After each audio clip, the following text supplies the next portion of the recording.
नमस्कार प्रिय साथियों, मैं हूं सुरेश श्रीमाली। अवेकनिंग मंत्रा में आप सभी का बहुत बहुत स्वागत है। कन्फ्यूशियस नाम है एक महान दार्शनिक का। एक बार जंगल में बैठे हुए आराम फरमा रहे थे। वहां से एक सम्राट गुजरे और सम्राट को थोड़ा अट्रैक्टिव लगे और उन्होंने कहा कन्फ्यूशियस से कि भाई कौन हो तुम? कन्फ्यूशियस कहता है कि मैं सम्राट हूं। चौंकते हुए सम्राट कहता है कि भाई तुम्हारे पास ना तो कोई सेना है ना ही कोई नौकर चाकर आसपास है, तुम किस तरह के सम्राट मालूम पड़ते हो? मुझे लगता है कि तुम कोई पागल मालूम पड़ते हो। या जंगल में बैठकर तुम अपने आप को सम्राट कहते हो, शर्म नहीं आती है? यह भ्रम तुम्हें नहीं पालना चाहिए। तुम कभी भी संकट में पड़ सकते हो, इसलिए तुम्हें यह गलतफहमी तत्काल दूर कर लेनी चाहिए कि तुम सम्राट हो।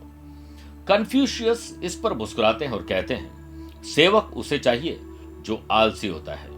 मैं आलसी नहीं हूं, इसलिए मेरे साम्राज्य में सेवक की जरूरत नहीं है। सेना उसे चाहिए जिसके पास दुश्मन हो। इस संसार में मेरा कोई भी दुश्मन नहीं है, इसीलिए मेरे साम्राज्य में सेना की कोई जरूरत नहीं है, कोई आवश्यकता नहीं है। धन और वैभव उसे चाहिए जो गरीब हो, दरिद्र हो। मुझे धन और संपत्ति की भला क्या आवश्यकता है?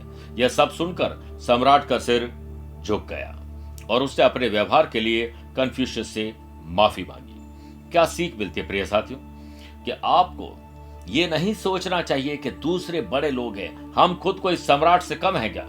विद्या यानी ज्ञान हमें विनम्रता प्रदान करता है, विनम्रता से योग्यता आती है और योग्यता से हमें धन प्राप्त होता है, जिससे हम धर्म के रास्ते पर चलते हैं और हमें सुख प्राप्त होता है।